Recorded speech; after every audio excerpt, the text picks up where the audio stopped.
And thanks for joining us for WNY News Now special coverage as we provide an update from the scene here in the town of Portland. Chautauqua County Sheriff Jim Quattrone joining us this afternoon, sir. And I know since we previously had you on our live noon show, we've learned some new information. You've been able to confirm the first body that was found on Sunday is indeed female? That is correct. They're relatively certain that the first body was female. Just learned that again, likely that the second set of remains was also female. So both sets of female, and I know that you're still working right now with the folks at Mercyhurst Anthropology Department to try to find out who these two people were, but the timeline at this point, Sheriff, is what?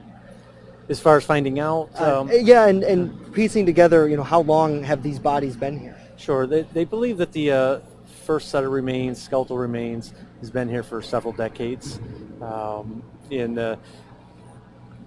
Potentially that the Patricia Limerhart from Westfield, we're looking at that case because of the close proximity within 10 miles and the time frame.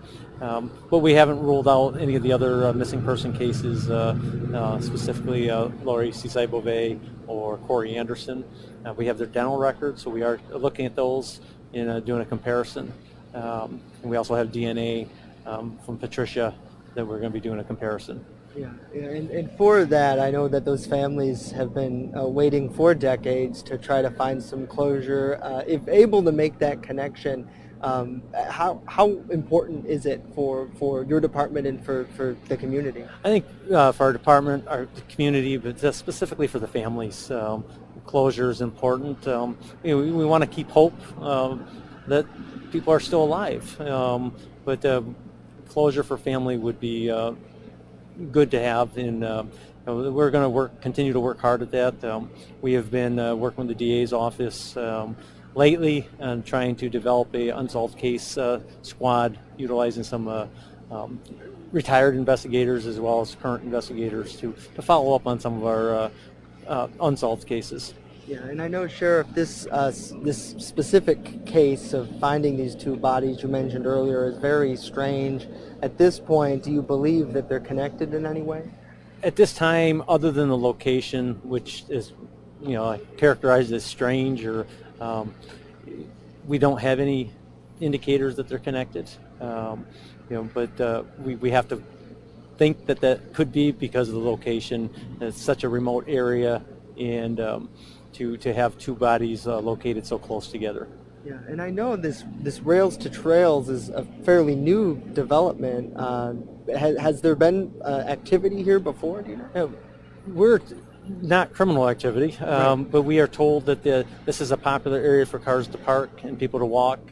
So some of the other people who share the trail and utilize it for recreation have been by and said that this is a common area for cars to pull off and just to walk. So to see a car in the area wouldn't stand out. Yeah. So. And as for where the discovery was made, I know the activity has been pretty close to the roadway and to the trail. Were both of the bodies found relatively close? Yes, the bodies were found within 30 yards of the roadway and probably about 10 yards apart. And I know you mentioned earlier on our program that you do believe foul play is expected. Is there a specific reasoning for that? Well, I think just the location that the bodies were found, and one was in a shallow grave, the other one was in a brushy area that wasn't real visible, so we don't think that there are natural causes, and so that's why we're suspecting foul play. Was there anything that you found on the persons? No, not at this time. Other than that one piece of clothing, which was a shirt or a longer shirt that might have served as a dress. So, And what was that on the first subject? on the first subject, yes. Anything else that you have to add, Sheriff? Not at this time. No. That's us. Thank you very much for talking with us and providing an update. I appreciate it. Okay, thank you. And again, we'll continue to provide updates here on WNY News Now. Bronson, if you can, actually, I'd like to walk down the road if it's possible, and we'll kind of show you a little bit more of the scene here. The media frenzy is really starting to develop. We have regional TV stations from around the area, but for the most part, this is the trailway. The trailhead comes down across Woblin Road and actually into a driveway farther down, and the scene itself is cordoned off in this wooded area behind the emergency services and forensic unit.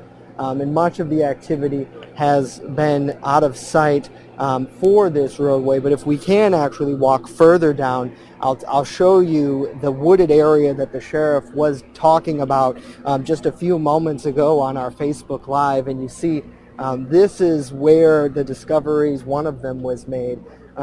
And of course the sheriff's office, for the integrity of their investigation, keeping it cordoned off to the public. But the sheriff mentioned the thick brush, which is something that the investigators have been working through and as they comb. And one of the big things that he was talking about was how thorough that they have to be when looking for evidence, right? They don't want to miss something and then have to come back to this site. They want to be able to check every square inch. But again, if you're just joining us here on WNY News Now, a second body has been discovered on Woblin Road in the town of Portland.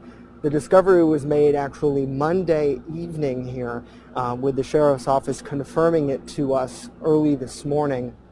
Sheriff Jim Quattrone telling us that the Mercyhurst Anthropology Department will be working and are working with his office in trying to identify the two bodies. The first body, he believes, is decades old. That was discovered on Sunday night by a hiker who was walking through the Rails to Trails pathway that is crossing Woblin Road here.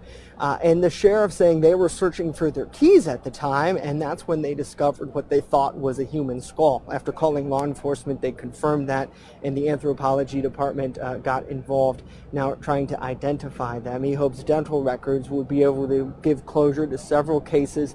We know there are several missing women. Corey Anderson comes to mind from Jamestown. It could take a week or so for results to come back if they're able to make a connection to those cases, which of course he will update, and that will only further their criminal investigation there.